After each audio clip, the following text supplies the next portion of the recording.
Hello students, I'm Maluk Sharma, science teacher of New St. Stephen Public School, Unit 3rd Agra. In this video, I'm going to discuss the 11th class biology unit, human physiology, which is the most interesting unit of 11th class biology. So let's start. So the unit 5 is human physiology, and physiology external internal characteristics अगर हम बात करते हैं तो कितने तरह के system हैं बॉडी में, वो सारे इसके अंदर आते हैं। तो ह्यूमन फिजियोलॉजी कंसिस्ट चैप्टर 16, 17, 18, 19, 20, 21, 22, यानी कि स्टूडेंट्स यहाँ पर इतने सारे जो चैप्टर्स मिलके एक पूरी यूनिट बनाते हैं जिसको हम बोलते हैं ह्यूमन फिजियोलॉजी। इसमें सबसे पहला जो चैप्टर है अगर हम बात करें तो डाइजेशन एंड एब्जॉर्प्शन, यानी कि डाइजेस्टिव सिस्टम के रिगार्डिंग पढ़ना है हमें। देन उसके बाद ब्रीथिंग एंड गैसियस एक्सचेंज, यानी कि रेस्पिरेटरी सिस्टम के बारे में पढ़ना है। फिर बॉडी फ्लूइड्स एंड सर्कुलेशन, यानी कि सर्कुलेटरी सिस्टम के बारे में पढ़ना है। देन उसके बाद जो 19 चैप्टर है उसमें excretory product and there elimination, यानी कि किडनी से रिलेटेड एक्सक्रीटरी सिस्टम के बारे में पढ़ना है। देन लोकोमोशन एंड मूवमेंट, यहाँ पर हम बात कर सकते हैं कि हमारा जो स्केलेटन सिस्टम है और मस्कुलर सिस्टम है उसकी बात कर रहे हैं हम, तो इसमें हम उसके रिगार्डिंग पढ़ेंगे। Then neural control and coordination, यानी कि नर्वस सिस्टम के बारे में पढ़ेंगे इसमें। उसके बाद केमिकल कंट्रोल एंड कोऑर्डिनेशन, यहाँ पर ये हार्मोनल हमारा जो फीडबैक मैकेनिज्म रहता है कैसे कंट्रोल रहता है, कैसे केमिकली हमारी जो बॉडी है वो एक पार्ट से दूसरे पार्ट तक कनेक्टेड रहती है और किस तरह से उसके अंदर मैसेज का ट्रांसफॉर्मेशन होता है, वो सब केमिकल कंट्रोल में आता है, जिसमें हम डिफरेंट काइंड्स ऑफ हार्मोन्स के बारे में बात करेंगे। तो ये सारे जो चैप्टर्स मिलके यूनिट बनाते हैं ह्यूमन फिजियोलॉजी, जिसमें हम ह्यूमन फिजियोलॉजी का सबसे पहला जो चैप्टर है यहाँ पर डाइजेशन एंड एब्जॉर्प्शन, उसकी बात करेंगे। So let's start students. इसमें ह्यूमन फिजियोलॉजी के अगर हम बात करें तो the reductionist approach to study of life form resulted in increasing use of physiochemical concept and techniques. Majority of these studies employed that surviving tissue model straightway cell-free system, and explosion of knowledge resulted in molecular biology. Molecular physiology became almost synonymous with biochemistry and biophysics. However, it is now being increasingly realized that neither a purely organism approach nor a purely reductionist molecular approach और living formula, यानी कि यहाँ पर एक human physiology का यहाँ पर concept दिया गया है, एक फिजियोकेमिकल कॉन्सेप्ट है कि यहाँ पर इंटरनल जो बॉडी है वो कंट्रोल एंड कोऑर्डिनेटेड रहती है, जिसकी वजह से हम अच्छी तरह से वर्क कर पाते हैं। हमारी बॉडी के डिफरेंट टाइप्स और की जो ऑर्गन है वो एक दूसरे से कोऑर्डिनेटेड मैनर में रहते हैं और वो एक दूसरे के साथ में यहाँ पर वर्क कर पाते हैं। तो एक पूरा एक जो ह्यूमन बॉडी का जो कॉन्सेप्ट यहाँ पर जो लिया गया है वो किसी एक सिस्टम से रिलेटेड नहीं है।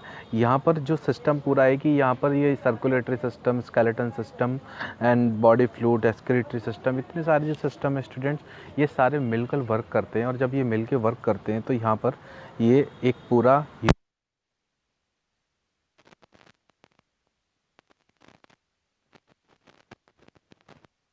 तो उसका इफ़ेक्ट किसी दूसरे सिस्टम पे भी पड़ता है। तो सीधी सी बात है कि फिर वो दूसरा सिस्टम भी इफ़ेक्ट होगा, इस तरह से पूरी बॉडी इफ़ेक्ट होगी, तो सर्वाइवल के चांसेस भी कम रहेंगे। तो केवल इसमें ये सारे सिस्टम बहुत अच्छे से काम करते रहें, अपना परफॉर्मेंस देते रहें, जिससे सर्वाइवल के चांसेस बढ़ते हैं, लाइफ स्पान बढ़ता है और बॉडी उतना ही ज़्यादा टाइम तक लाइव रहती है। इन सिस्टम्स में से ही अगर कुछ ना कुछ अगर कोई भी प्रॉब्लम्स आ जाती है तब उस कंडीशन में, मान ली डिजीज़ इस कंडीशन में है या किसी और कंडीशन में है, तो वहाँ पर ये प्रॉब्लमेटिक कंडीशन अराइज होती है, जिससे हमारी बॉडी जो है ढंग से वर्क नहीं कर पाती है।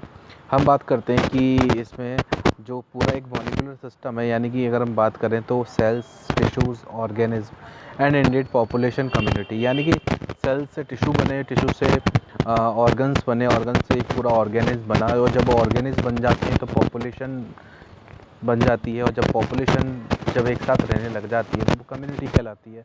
तो ये सारा एक बहुत ही मेजर कॉन्सेप्ट है। Each create emergent properties in the chapter in this unit major human physiological process like digestion, gases exchange, blood circulation, locomotion are describe in cellular and molecular term.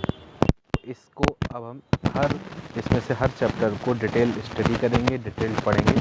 तो हम स्टार्ट करते हैं student. सबसे पहला chapter digestion and absorption. तो यहाँ पर हम सबसे पहले डाइजेशन और एब्जॉर्प्शन की बात करें तो देख लेते हैं कि टॉपिक्स रिगार्डिंग क्या है इसमें। कि तो डाइजेस्टिव सिस्टम है हमारा एक ह्यूमन बॉडी का। देन उसके बाद में डाइजेशन ऑफ फूड है, एब्जॉर्प्शन ऑफ डाइजेस्टेड प्रोडक्ट है कि डाइजेस्टिव सिस्टम क्या होता है, फूड का कैसे डाइजेशन होता है, एब्जॉर्प्शन ऑफ डाइजेस्टेड फूड यानी कि जो डाइजेस्टेड फूड है वो उसका एब्जॉर्प्शन कैसे होता है, देन उसके रिगार्डिंग डिसऑर्डर। तो ये इस चैप्टर को भी हम एक दो पार्ट की वीडियोस में देखेंगे। तो इस वीडियो में जितना कवर अप हो पाएगा मैं करूँगा। तो जैसे कि बात करते हैं कि अगर हम बात करें डाइजेशन एक क्या प्रोसेस है, कि अगर हम बात करें कि जब भी हम जो भी फूड इनटेक करते हैं तो फूड क्यों इनटेक करते हैं, उसका सबसे बड़ा रीज़न ये होता है कि न्यूट्रिएंट्स चाहिए होते हैं बॉडी को, और वो जो न्यूट्रिएंट्स हैं वो डिफरेंट काइंड्स ऑफ फूड में प्रेजेंट होते हैं। अब न्यूट्रिएंट्स कितने तरीके के होते हैं, तो इन मेजर न्यूट्रिएंट्स को दो पार्ट में डिवाइड किया गया है, macro nutrient and micro nutrient. तो मैक्रो न्यूट्रिएंट और माइक्रो न्यूट्रिएंट्स की अगर हम बात करते हैं इसमें स्टूडेंट्स, तो माइक्रो न्यूट्रिएंट अगर इसमें देखें तो जिनका साइज़ जो है वो काफ़ी स्मॉल होता है। जैसे अगर हम बात करते हैं मिनरल्स की, तो मिनरल्स जो हैं माइक्रो न्यूट्रिएंट्स की कैटेगरी में आते हैं। जैसे हमारी बॉडी के अंदर कॉपर है, आयरन है और सोडियम है, क्लोरीन है, तो ये सारे आयंस हैं और इनकी ज़रूरत होती है डिफरेंट काइंड्स ऑफ फंक्शंस को परफॉर्म करने के लिए। तो ये जो है माइक्रो न्यूट्रिएंट्स होते हैं, ये भी ज़रूरी हैं बॉडी को परफॉर्म करने के लिए फंक्शंस को। दूसरा मैक्रो न्यूट्रिएंट जैसे कार्बोहाइड्रेट है, प्रोटीन्स है, फैट्स हैं और ये वाइटामिन्स हैं, ये सारी जो न्यूट्रिएंट्स हैं ये मैक्रो न्यूट्रिएंट्स हैं। तो कार्बोहाइड्रेट, प्रोटीन्स, फैट्स वगैरह डिफरेंट काइंड्स ऑफ फूड में प्रेजेंट होते हैं, इसीलिए हम फूड इनटेक करते हैं। तो फूड जब भी हम इनटेक करते हैं वो कॉम्प्लेक्स होता है, यानी कि दो ही तरीके के फूड होते हैं, या कॉम्प्लेक्स होगा या सिंपल फूड होगा। Simple food contain only one kind of nutrient, या फिर जैसे मान लीजिए कि आपने सिर्फ चीनी खाई, तो चीनी क्या है, एक शुगर है, तो केवल शुगर यानी कि उसमें कार्बोहाइड्रेट, तो उसमें एक ही तरीके का केवल एक न्यूट्रिएंट है जिसको बोलते हैं कि ये जो है सिंपल फूड है। लेकिन अगर हम बात करते हैं कि जैसे हम रोटी सब्जी के साथ खा रहे हैं या सलाद के साथ खा रहे हैं, तो ये सारा सिस्टम खा रहे हैं, तो वहाँ हम प्रोटीन भी खा रहे हैं, वहाँ पर हम वाइटामिन्स भी ले रहे हैं और वो फैट भी ले रहे हैं, सब चीज़ ले रहे हैं, तो वो एक कॉम्प्लेक्स फूड है। तो बेसिकली ह्यूमन बींग्स जो हैं वो कॉम्प्लेक्स फूड को इनटेक करते हैं, और यही कॉम्प्लेक्स जो फूड है इसको कन्वर्ट, जब ये कॉम्प्लेक्स फूड कन्वर्ट होता है सिंपल फूड में, that process is called digestion. यानी कि डाइजेशन का मतलब होता है कि कॉम्प्लेक्स फूड का सिंपल फूड में कन्वर्ट होना ही, this process is called digestion. तो अब डाइजेस्टिव सिस्टम की बात करें तो the digestive system contain alimentary canal and associated gland. Alimentary canal मतलब एक तरीके से कैनाल का मतलब एक गुफा टाइप का स्ट्रक्चर, यानी कि हमारे जो माउथ से स्टार्ट होता है एनस तक, तो माउथ से लेके एनस तक जो भी पार्ट आता है बॉडी का वो डाइजेस्टिव सिस्टम का पार्ट होता है, जिसको हम एलिमेंट्री कैनाल बोलते हैं। कैनाल इसलिए बोलते हैं क्योंकि ये सिंपल एक ही रास्ता है। जैसे कि अगर हम बात करें माउथ से इसोफेगस यानी फूड पाइप, देन स्टमक, फिर उसके बाद में लार्ज स्मॉल इंटेस्टाइन में भी अगर 3 पार्ट हो जाते हैं, तीनों पार्टों को क्रॉस करने के बाद फिर वो लार्ज इंटेस्टाइन, देन उसके बाद एनस, तो एक तरीके से एक पूरा रास्ता हो गया। तो ये जो पैसेज है माउथ से लेके एनस तक का, इस पैसेज को हम एलिमेंट्री कैनाल बोलेंगे। दूसरी चीज़, इसमें जो एलिमेंट्री कैनाल है ये इसके साथ ही एसोसिएटेड ग्लैंड्स होती हैं जो इनडायरेक्टली डाइजेशन में हेल्प करती हैं। तो ये डाइजेस्टिव, जिनको हम डाइजेस्टिव ग्लैंड्स बोलते हैं, तो डाइजेस्टिव जो ग्लैंड्स हैं प्लस डाइजेशन के साथ में ये जो एलिमेंट्री कैनाल के जो ऑर्गन्स हैं, इन सबको मिला के एक बनता है डाइजेस्टिव सिस्टम। तो सबसे पहले हम एलिमेंट्री कैनाल की बात करेंगे। तो एलिमेंट्री कैनाल जो है माउथ से स्टार्ट होती है, तो माउथ के बारे में सबसे पहले पढ़ेंगे। और माउथ की जब भी बात आती है तो माउथ में माउथ के पार्ट्स की बात आती है। तो माउथ के जो पार्ट्स हैं, जिसको हम बोल सकते हैं कि माउथ के जो डिफरेंट काइंड्स ऑफ जो पार्ट हैं, उसमें सबसे पहले टीथ आते हैं। तो टीथ, टंग, देन उसके बाद में यूवुला, देन पैलेट, ये माउथ के पार्ट्स होते हैं। तो उसके बाद हम बात कर देंगे कि फिर उसके बाद फिर ईसोफेगस यानी फूड पाइप है। तो सबसे पहले बात करते हैं यहाँ पे टीथ की। तो हमारे जो टीथ हैं यानी कि the mouth leads to the buccal cavity, यानी कि माउथ की जो कैविटी होती है, जो माउथ के अंदर जब भी हम माउथ को ओपन करते हैं तो उसके अंदर जो कैविटी होती है वो बक्कल कैविटी कहलाती है।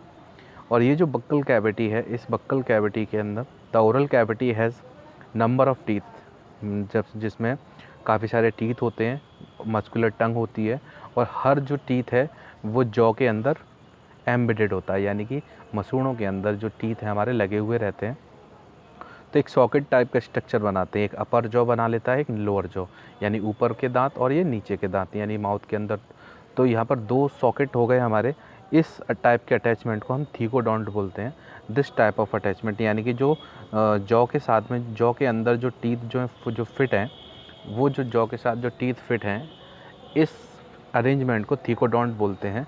और majority of mammals including human beings form 2 sets of teeth during their life. और जो ह्यूमन बीइंग है, बॉर्न से लेकर उसके डेथ तक लाइफ टाइम में 2 बार उसकी टीथ का फॉर्मेशन होता है, यानी कि 2 बार दांत उसके आते हैं। एक फर्स्ट टाइम के दांत को बोलते हैं, जो फर्स्ट टाइम जो टीथ होते हैं उनको हम मिल्क टीथ बोलते हैं। देन उसके बाद हम परमानेंट टीथ बोलते हैं, जो ताउम्र ज़िंदगी भर होते हैं। यानी कि पर्टिकुलर अगर आप देखें तो चाइल्ड एज जो होती है उसमें जो टीथ होते हैं वो मिल्क टीथ होते हैं 10 साल से पहले तक। उस केस में अगर दांत टूट जाता है तो वो अपने आप आ जाता है। लेकिन एक कंडीशन आती है जहाँ पर कि अगर मान लीजिए कि आफ्टर 20 ईयर्स या 15 ईयर्स जब भी अगर मान लीजिए दांत टूट जाता है तो फिर वो ताउम्र ज़िंदगी और वैसा ही रहता है, दोबारा नहीं आता। तो यानी कि लाइफ टाइम ह्यूमन बींग्स के जो लाइफ स्पान है उसमें 2 टाइप के टीथ आते हैं। मिल्क टीथ जब वो चाइल्डिश होता है, देन उसके बाद परमानेंट टीथ, यानी कि जब वो यंग टीन और मैच्योर होने लग जाता है उसके बाद परमानेंट टीथ हो जाते हैं, जो ताउम्र ज़िंदगी भर रहते हैं। तो this is all about the teeth. Then हम आगे पढ़ते हैं इसके बारे में कि ये जो सिस्टम है यहाँ पर हम देख सकते हैं कि माउथ से स्टार्ट है। देखिए यहाँ पर माउथ से कैविटी स्टार्ट हुई और माउथ से फिर माउथ से यहाँ पर ईसोफेगस से स्टमक से इलियम, यहाँ पर ये small intestine, duodenum, jejunum, ileum, then उसका large intestine, caecum, colon, rectum, then उसके बाद में एनस के थ्रू। तो ये एक पूरा रास्ता हो गया। यानी कि अगर हम इसमें बात करें कि इसमें अगर हम पूरी बात करें यहाँ पे स्टूडेंट्स, तो यहाँ पर माउथ से लेके, जैसे कि अगर हम बात कर सकते हैं कि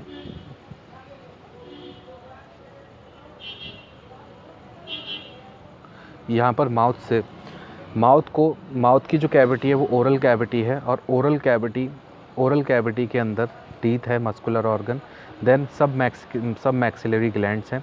सब मैक्सिलरी ग्लैंड्स और सबलिंगुअल ग्लैंड्स बोलते हैं जिनको, जो हमारे टीथ के नीचे होती हैं।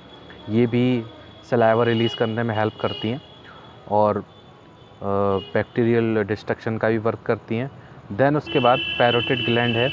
पैरोटिड जो ग्लैंड है वो माउथ से और ईयर के बीच में है। देन उसके बाद फेरिंग्स वाला पार्ट है।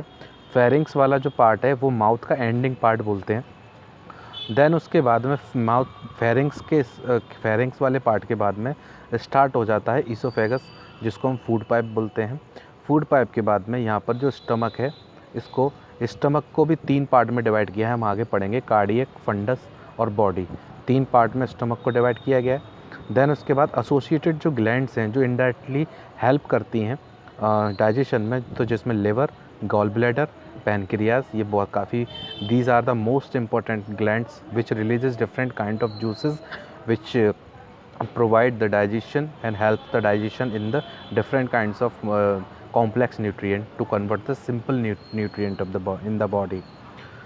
Then duodenum, jejunum, ileum, ये 3 पार्ट होते हैं स्मॉल इंटेस्टाइन के।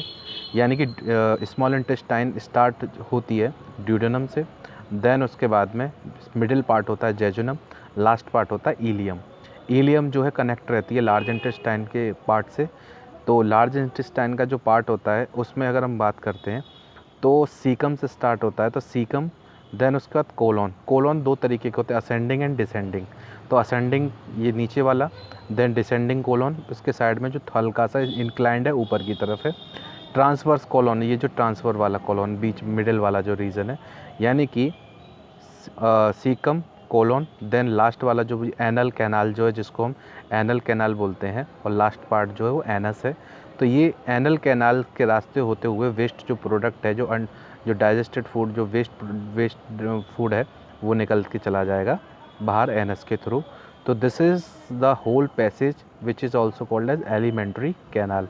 तो यहाँ पर हमने यहाँ पर एक ये पूरा फॉर्म देखा यहाँ पर, लेकिन एक पार्ट और है जैसे वर्मीफॉर्म अपेंडिक्स। बेसिकली इसको वेस्टिजियल ऑर्गन बोला जाता है ह्यूमन बींग्स के अंदर, लेकिन ऐसा नहीं है। तो इसके अपेंडिक्स के अंदर लिम्फ नोड्स होते हैं, जो कभी कभी देखा गया है कि ये जो इंटेस्टाइनल जो इन्फेक्शंस को रोकने में भी हेल्प करती है। तो वैसे इसको वेस्टिजियल ऑर्गन मानते हैं, लेकिन ऐसा बहुत कम है, क्योंकि लिम्फ नोड्स होने की वजह से यहाँ पर ये माना गया है कि ये इंटेस्टाइनल इन्फेक्शंस को प्रोटेक्ट करने में वर्क करती है। अब इसमें हम देखें तो यहाँ से माउथ से लेके और पूरा एनस तक का जो एक रास्ता है, देखिए, इसी को हम क्या बोलेंगे, अगर इसको हम बात करें तो एलिमेंट्री कैनाल। देन उसके बाद हम टीथ की बात कर रहे थे। तो थीकोडोंट का मतलब क्या होता है कि थीकोडोंट जो जॉज के अंदर जो टीथ जो फिट हैं, उस सिस्टम को हम थीकोडोंट बोलते हैं। तो दो टाइप के जो टीथ आते हैं उनको टेम्परेरी मिल्क टीथ बोलते हैं और डेसिडियर टीथ भी बोलते हैं, जो कि किससे रिप्लेस हो जाते हैं, परमानेंट टीथ से, परमानेंट और एडल्ट टीथ से। This type of dentition is called diphyodont. इस तरीके के 2 बार जो दांत आते हैं ह्यूमन बींग्स के पूरे लाइफ स्पान में, तो इस कंडीशन को बोलते हैं diphyodont. And adult human has 32 permanent teeth. 32 होते नहीं है, लेकिन ये एक 32 का एक मैक्सिमम नंबर है टीथ्स का। तो 32 permanent teeth which are 4 type, यानी कि टोटल 32 टीथ्स होते हैं, जिनको 4 पार्ट में डिवाइड किया गया है। तो ये जो 4 टाइप्स ऑफ टीथ्स हैं, इसको हम बालते हैं। देखिए, टीथ और टूथ में अंतर होता है। टीथ होता है बहुत सारे, यानी प्लूरल, और टूथ का मतलब एक दांत। तो इसमें हम बात करते हैं तो हेट्रोडोंट, यानी कि हमारी कंडीशन जो है वो हेट्रोडोंट है। हेट्रोडोंट इसलिए है क्योंकि डाइफोडोंट का मतलब क्या हो गया कि हमारे जो टीथ हैं वो जो जॉ के अंदर सॉकेट में जो दसे हुए हैं, आधा टीथ अंदर है आधा बाहर है, तो ये कंडीशन हो गई डाइफोडोंट, थीकोडोंट। और डाइफोडोंट कंडीशन मतलब हमारे 2 बार टीथ आते हैं, एक मिल्क टीथ और उसको रिप्लेस करते हैं परमानेंट टीथ। देन उसके बाद जो कंडीशन आती है उसमें हम हेट्रोडोंट हैं। हेट्रोडोंट इसलिए हैं क्योंकि हमारे पास एक तरीके के टीथ नहीं है। हमारे पास क्या है, हमारे पास कैनाइन हैं, इंसीजर्स हैं, मोलर्स हैं और प्रीमोलर्स हैं। ठीक है, तो सबका अपना अपना अलग अलग काम है। जैसे हम जो खाना खाते हैं उनमें मोलर और प्रीमोलर ही काम करते हैं, उसको ग्राइंड करने में, बिल्कुल पेस्ट बनाने में जो वर्क करते हैं वो करते हैं प्रीमोलर और मोलर का वर्क है। ठीक है, यानी कि जब भी हम किसी भी फूड को बहुत अच्छे से खाते हैं, फ्रूट को या फूड को या कोई भी चीज़ खा रहे हैं, और जब उसको बहुत अच्छे से खाना है बिल्कुल पेस्ट बना के, तो वहाँ पर बिल्कुल क्रशर का काम करेंगे प्रीमोलर और मोलर। देन उसके बाद में अगर इंसीजर और कैनाइन की बात करें तो ये आगे वाले दांत होते हैं। ये ज़्यादातर किसी भी फूड को कट करने में हेल्प करते हैं। जैसे कि सपोज़ अगर हम एक अमरूद खा रहे हैं तो उस अमरूद को हम प्रीमोलर और मोलर से नहीं खा सकते, उसके लिए हमें क्या करना पड़ेगा, पहले उतना हिस्सा कट करना पड़ेगा। तो जो आगे वाला जो हिस्सा जो कट करते हैं हम अमरूद का, वो with the help of incisor और कैनाइन्स के करते हैं। लेकिन बाद में फिर वो उस फूड को कहाँ ट्रांसफ़र करते हैं, पीछे की साइड जहाँ पर मोलर प्रीमोलर होते हैं, और वहाँ पर ये और ज़्यादा ग्राइंड करने के बाद में वहाँ ये क्या करते हैं, बिल्कुल उसको पेस्ट बना देते हैं, जिसको बोलस बोलते हैं। यानी कि जब भी मुंह के अंदर जो खाना है, जो जैसा हमने जो कौर खाया है, उसको वो पेस्ट में कन्वर्ट हो जाता है, और वो जो पेस्ट है उसको हम क्या बोलते हैं स्टूडेंट, बोलस। यानी कि जो खाना है वो बोलस में कन्वर्ट हो जाएगा। तो एक फार्मूला है जिसको डेंटल फार्मूला बोलते हैं, 2123 डिवाइडेड बाय 2123, यानी कि द हार्ड च्यूइंग। और जो एक सरफेस होती है, इसको हम बोलते हैं एनेमल, है द मैस्टिकेशन ऑफ फूड। यानी कि ये टीथ को जब हम डिटेल में पढ़ेंगे तो टीथ के भी पार्ट होते हैं, एनेमल, डेंटाइल और कैनाइन, ये 3 इसके अगर हम बात कर सकते हैं। और ब्लड कैपिलरीज होती हैं उसमें। तो अगर हम इसमें बात करते हैं, सबसे आउटर मोस्ट जो टीथ की जो सरफेस होती है उसको हम एनेमल बोलते हैं, जो बहुत अच्छे से मैस्टिकेट कर देती है खाने को। The tongue is freely movable muscular organ attach to the floor of the oral cavity by the frenulum. यहाँ पर जो फ्रेनुलम स्टूडेंट जो वर्ड है, ये एक साइट है, अटैचमेंट साइट है, जहाँ से माउथ के अंदर जो टीथ है वो अटैच रहती है फ्रेनुलम से, और फिर उसकी मदद से फिर ये पूरे माउथ के अंदर मूव करती रहती है, ऊपर नीचे आगे पीछे। तो ये जो फ्रेनुलम जो टीथ जो वर्ड है, ये अटैचमेंट साइट है माउथ के अंदर, जहाँ से जो ये जो फ्लोर से हमारे जो फ्लोर से अटैच रहती है। The upper surface of tongue है जो स्मॉल प्रोजेक्शन, जिसको पेपिलाई बोलते हैं। और अगर हम बात करें टंग की सरफेस की, तो उसमें काफ़ी सारे पोर्शंस होते हैं जिसको पेपिलाइज बोलते हैं। सम ऑफ विच, जिसमें कुछ टेस्ट बर्ड्स होती हैं, यानी कि जो टेस्ट शोर, अगर खट्टा, तीखा, कड़वा और मीठा, ये सब हम पहचान पाते हैं, तो ये इन्हीं टेस्ट बर्ड की वजह से जो पेपिलाइज के रूप में प्रेजेंट होती हैं, तो जिनको हम टेस्ट बर्ड्स बोलते हैं। ठीक है, तो ये हमारे अब बात करते हैं तो टंग के टिप वाली साइड में और टंग की साइड वाली साइड में सबसे ज़्यादा प्रेजेंट रहते हैं, तो वहीं से हम ज़्यादातर टेस्ट को पहचान पाते हैं। देन उसके बाद द ओरल कैविटी लीस्ट in the short pharynx which serves as common passage for food and air. अब बात करते हैं फेरिंग्स की। तो फेरिंग्स लास्ट सबसे लास्ट पार्ट है। अगर हम बात करते हैं इसमें फेरिंग्स की, तो जो फेरिंग्स है स्टूडेंट्स, यहाँ पर ये सबसे लास्ट पार्ट है। ये सबसे लास्ट पार्ट होने की वजह से क्या है इसमें कि यहाँ ये कॉमन पैसेज सर्व करता है, यानी फूड का भी और एयर का भी, यानी कि माउथ के ये सबसे एंड वाले पार्ट पे रहता है। इस यहाँ से दो रास्ते स्टार्ट हो जाते हैं, एक रेस्पिरेटरी सिस्टम के लिए और एक डाइजेस्टिव सिस्टम के लिए। तो जो एयर है वो चली जाती है ट्रैकिया में, यानी कि रेस्पिरेटरी ट्रैक्ट में, और जो फूड है वो चला जाता है ईसोफेगस में। इसीलिए कभी भी खाना खाते समय बात नहीं करनी चाहिए। क्यों? क्योंकि उस समय क्या होता है कि जब भी हम बोल रहे होते हैं तो एयर का एक्सचेंज भी होता है ज़्यादा। तो एयर का एक्सचेंज होने की वजह से क्या होगा कि वो हमारा ट्रैकिया वाला पैसेज भी खुलेगा, और खाना खाते समय वो खाना ईसोफेगस में, फूड पाइप में ना जाके कभी कभी रेस्पिरेटरी ट्रैक्ट में चला जाता है, तो काफ़ी तेज़ हमको खांसी आती है फिर उस समय। उसके बाद स्टूडेंट जब हम इसमें बात करते हैं द ईसोफेगस, यहाँ से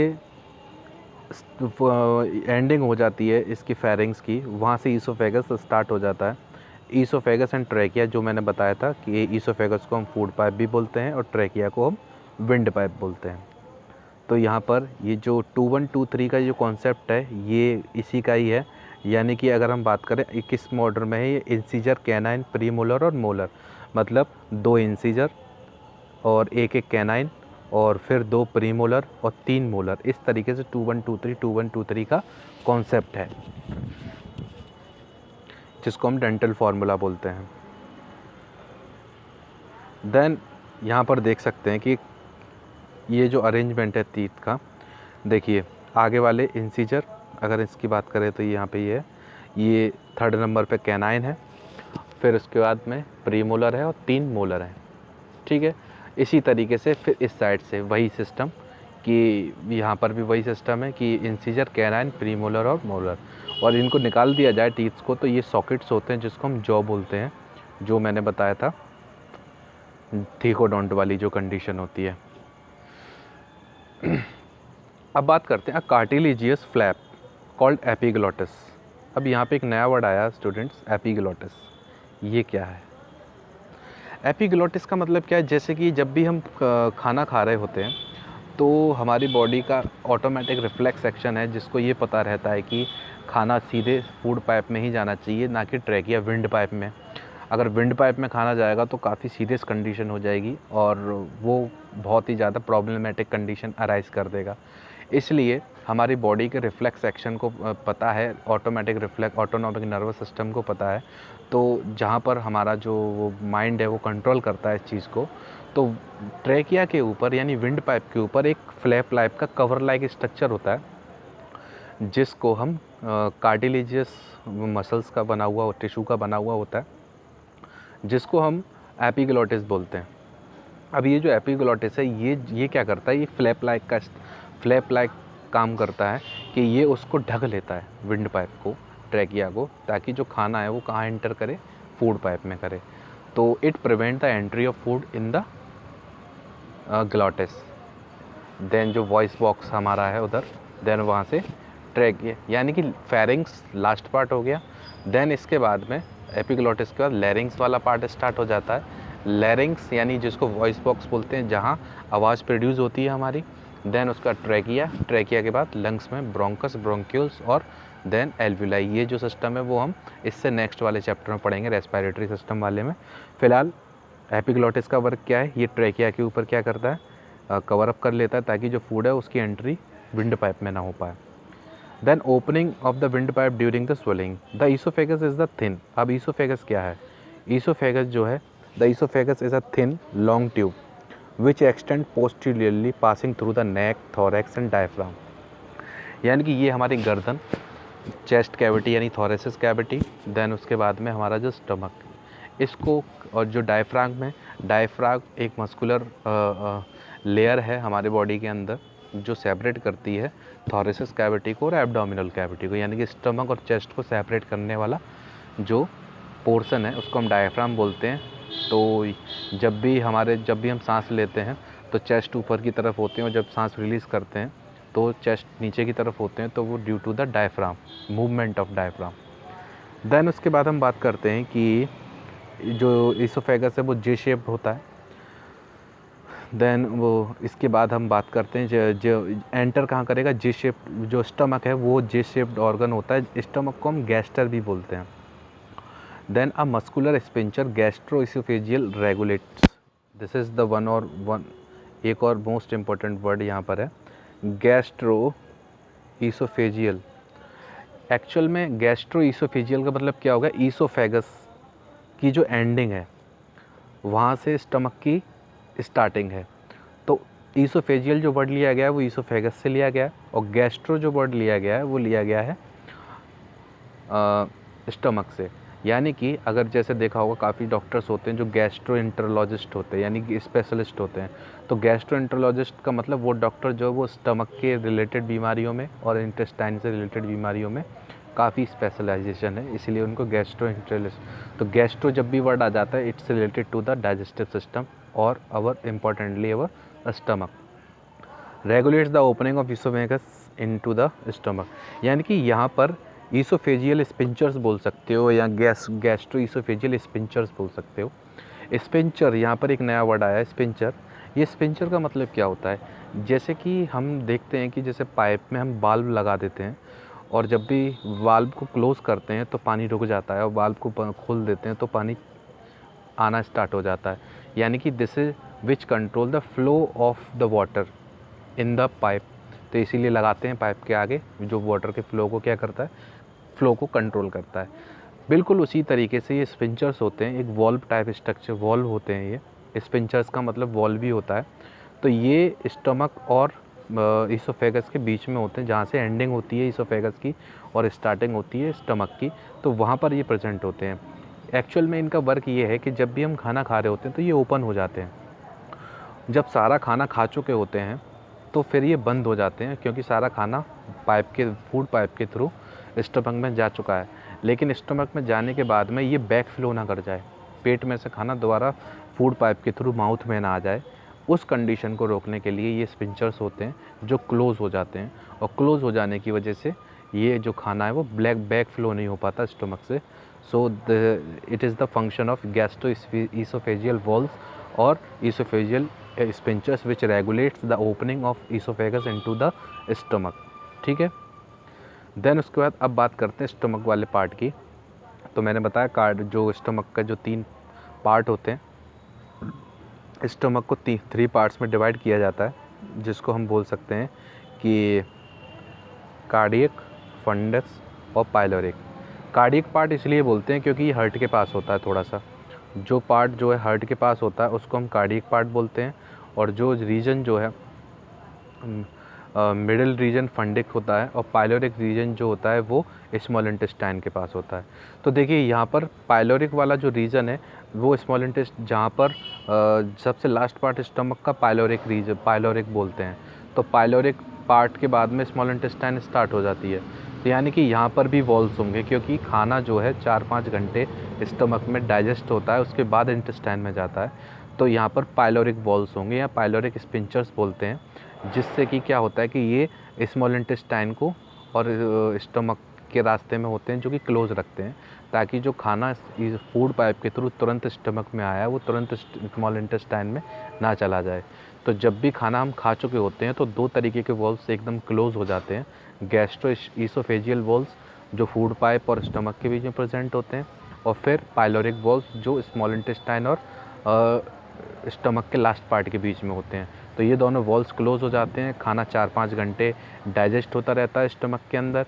देन उसके बाद फिर पाइलोरिक वॉल्व खुलते हैं, फिर जो वो डाइजेस्टेड जो फूड है वो और ज़्यादा 100% डाइजेस्ट होने के लिए स्मॉल इंटेस्टाइन के अंदर चला जाता है।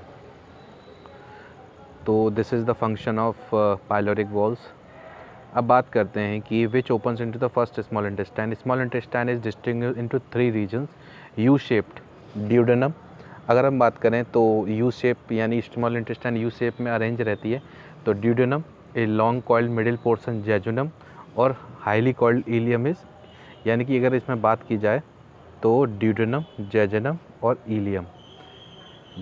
अगर इसमें देखते हैं तो हम ये ड्यूडेनम, जेजुनम और इलियम, यानी कि स्मॉल इंटेस्टाइन का आगे वाला जो पार्ट है वो यू शेप पार्ट ड्यूडेनम कहलाता है, मिडिल वाला रीजन जेजुनम कहलाता है, और फिर ये लास्ट पार्ट जो है वो इलियम कहलाता है। So this is the part of small intestine. Then उसके बाद हम देखते हैं यहाँ पे ये जो स्ट्रक्चर देखो, जिसमें ये शो हो रहा है फंडस यानी कि, और ये कार्डियक, देन उसके बाद पाइलोरिक। तो फंडस, कार्डियक, ये कार्डियक वाला जो हिस्सा है वो हर्ट के पास रहता है, इसलिए कार्डियक वर्ड दे दिया है यहाँ पे। फंडस वाले रीजन में एक्चुअल में मोस्टली गैसेस वगैरह जो होती है वो पोर्शन है, और जो खाना सबसे ज़्यादा जो डाइजेस्ट पार्ट रहता है वो पाइलोरिक रीजन में रहता है। देन उसके बाद में मैंने बताया था पाइलोरिक रीजन में पाइलोरिक वॉल्व्स होते हैं। तो वो जो पाइलोरिक वॉल्व्स हैं वो कहाँ होंगे, वो होंगे ये स्मॉल इंटेस्टाइन, यानी ये ड्यूजेड, यहाँ से स्मॉल इंटेस्टाइन शुरू है और यहाँ पर स्टमक का एंड है। तो जो पाइलोरिक वॉल्व्स होते हैं वो इस तरह से कुछ रहते हैं क्लोज, और यहाँ पर फूड पाइप में इस तरह से क्लोज रहते हैं। इसको बोल ये हैं फर्स्ट वाले गैस्ट्रो वाले, गैस्ट्रो ईसोफेजियल वॉल्व्स, और ये वाला जो पार्ट है यहाँ ये है पाइलोरिक ईसोफेजियल वॉल्व्स। तो इस तरीके से जब ये दोनों वॉल्व्स क्लोज हो जाते हैं तो यहाँ पर जो खाना काफ़ी अच्छे से डाइजेस्ट होता है। यहाँ पर कॉम्प्लेक्स फूड यानी कि एक्चुअल में जो फूड जो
this is the parts of large intestine. अब लार्ज इंटेस्टाइन की अगर हम स्टूडेंट्स बात करें तो लार्ज इंटेस्टाइन भी काफ़ी अच्छा रोल प्ले करती है। जो वाटर का 90% एब्जॉर्प्शन होता है वो लार्ज इंटेस्टाइन से होता है। आयरन का जो एब्जॉर्प्शन होता है वो लार्ज इंटेस्टाइन से होता है। ये दो इम्पोर्टेंट वर्क हैं लार्ज इंटेस्टाइन के। तो सीकम की बात की जाए तो caecum is the small blank which host a symbiotic micro organism. काफ़ी सारे जो इंटेस्टाइन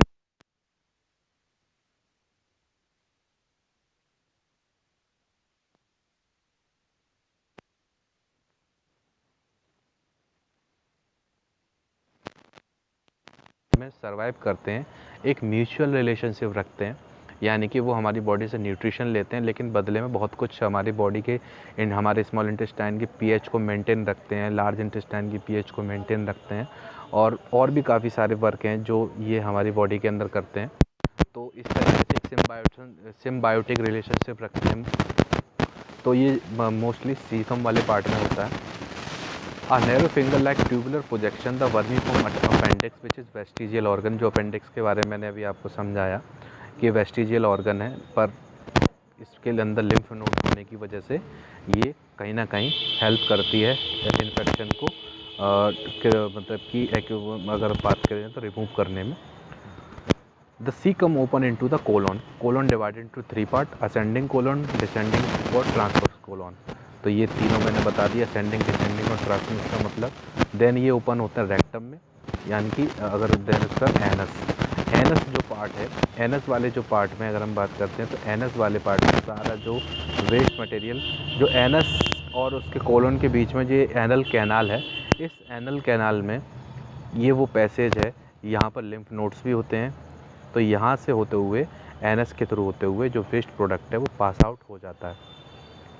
तो यहाँ पर एक बहुत इम्पोर्टेंट वर्ड आता है अब, जिसको बोलते हैं गट। गट क्या होती है, मतलब क्या कि जैसे अगर हम बात करें कि एलिमेंट्री कैनाल है, तो एलिमेंट्री कैनाल अगर स्टूडेंट्स इसकी अगर इस तरह से देखी जाए तो एलिमेंट्री कैनाल माउथ से स्टार्ट हो रही है, वहाँ पर भी एक पाइप लाइक स्ट्रक्चर है, और देन वो एनस तक एंटर कर रही है, यानी एनस तक, और इसके बीच में काफ़ी सारे ऑर्गन आ गए, यानी माउथ के अंदर माउथ वाला पार्ट आ गया, माउथ वाले पार्ट के अंदर फिर उसके बाद में फिर ये वाला जो पार्ट आ गया, स्टमक वाला पार्ट, ईसोफेगस वाला पार्ट, लार्ज इंटेस्टाइन वाला पार्ट। तो ये यानी कि यहाँ पर स्टार्टिंग मान लेते हैं एलिमेंट्री कैनाल के माउथ से, और एंडिंग मान लेते हैं एनस से, यानी कि ए। ठीक है, अब बात करते हैं कि यहाँ पर the wall of alimentary canal. अब एलिमेंट्री कैनाल यानी कि एक्चुअल में देखें तो ये पूरी एक कैनाल है, ट्यूब लाइक स्ट्रक्चर है। इस ट्यूब लाइक स्ट्रक्चर के अंदर कितनी लेयर्स होंगी, वही लेयर, मतलब जैसे कि देखें कि अगर हम इसमें इस तरह से, अब हम इसमें इस तरह से देख सकते हैं कि जैसे ये एलिमेंट्री कैनाल है और इसको इस तरीके से बीच में से कट कर दिया। अब कट कर दिया तो इसका ट्रांसफर सेक्शन मिलेगा हमको, और वो ट्रांसफर सेक्शन किस तरीके का होगा, वो इस तरीके का होगा। इसमें अगर जैसे हमने कट किया तो इस तरीके से, अगर हम किसी पाइप को कट करते हैं तो इस तरीके से स्ट्रक्चर मिलता है। तो गट इसी स्ट्रक्चर को बोलते हैं, यानी कि इस जो स्ट्रक्चर एलिमेंट्री एनाल के अंदर कितने टाइप की लेयर्स हैं, यानी कितने लेयर्स, यानी कि ये जो है 4 डिफरेंट लेयर्स से फॉर्म होती है। ठीक है, जिसको हम सिरोसा, म्यूकोसा और इस तरीके से हम आगे पढ़ेंगे। तो this is the structure of internal structure of gut of alimentary canal, इस तरीके से हम पढ़ते हैं। तो देखो, the wall of alimentary canal oesophagus to rectum possesses 4 layer, namely serosa, muscularis, submucosa and mucosa. मैंने अभी वो नाम बताए। Serosa is the outer most layer, यानी सबसे आउटर मोस्ट जो लेयर होती है वो सिरोसा होती है, and is made up of thin mesothelium. ये सिरोसा जो लेयर है ये काफ़ी पतले एपिथीलियम सेल्स की बनी हुई होती है, कनेक्टिव रहती है एक दूसरे से। Muscular form by the smooth muscle, ये स्मूथ मसल्स की बनी हुई होती है, usually arrange in a inner circular and outer longitudinal layer, and oblique muscle layer में be present in some region. The submucosal layer is form by the loose connective tissue. Submucosa वाली जो layer है वो form होती है loose connective tissue से। तो कौन कितनी लेयर्स होगी, एक होगी सिरोसा, मस्कुलरिस, सब म्यूकोसा और म्यूकोसा। 4 टाइप्स की लेयर्स से बना हुआ होता है। यानी कि देखें तो ये एलिमेंट्री कैनाल को अगर हमने कट किया तो इसकी जो गट है, इसमें पहली लेयर जो है वो अगर हम बात करें तो सिरोसा, देन उसके बाद में अगर हम बात करें तो मस्कुलरिस, देन उसके बाद में सब म्यूकोसा। थर्ड वाली लेयर ये हो गई सब म्यूकोसा। देन जो लास्ट पार्ट है यानी लास्ट लेयर है, इसको बोलेंगे अगर हम बात करें इसमें तो म्यूकोसा, यानी कि एम। तो यानी कि जो अगर हम बात करते हैं तो अगर हम जो बात करते हैं इसमें वो इंटरनल स्ट्रक्चर अगर ये देखें तो क्या है, 4 लेयर से बना हुआ है। अगर हम बात करें सबसे लास्ट वाला क्या है इसमें, म्यूकोसा, देन उससे ऊपर सब म्यूकोसा, देन उसके बाद ये मस्कुलरिस, देन उसके बाद ये अगर हम बात करें तो ये सेरोसा। तो ये गट, इसी स्ट्रक्चर को हम बोलते हैं गट। काफ़ी कॉम्पिटिटिव में पूछा भी जाता है गट के बारे में।